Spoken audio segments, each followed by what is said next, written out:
A 70s Ford.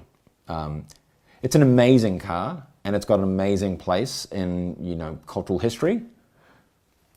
But it was an old Ford. Beautiful old Ford. But that market is just booming. The $3 million of cars sold just last week at Webb's. Everything else. I mean, furniture is booming. Art is obviously booming. Watches is a new thing we've been doing, which is amazing. So we sold recently a steel Royal Oak Audemars Piaget, one of the original design, for almost $100,000. While I was at art school, I was actually working in shops, and probably the place I learnt the sort of the art of selling was selling suits.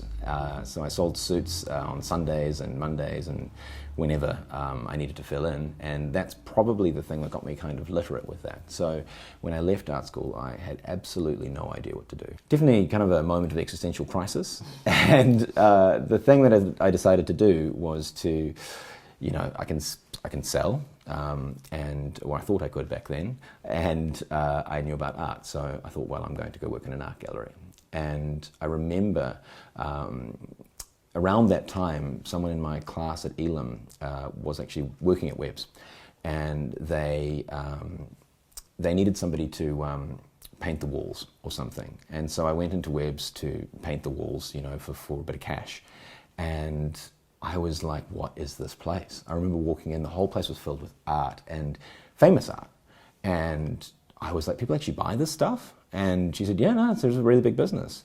And so that's kind of how I found out about auction houses.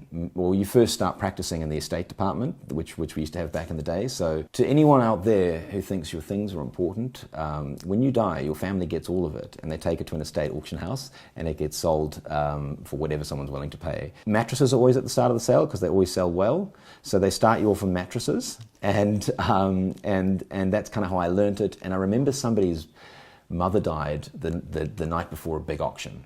I'll do it. I've been training, and they were obviously not really focusing on the family thing that had happened, and so they said yes, and that's how I got to start doing it. It's been a wild ride since then.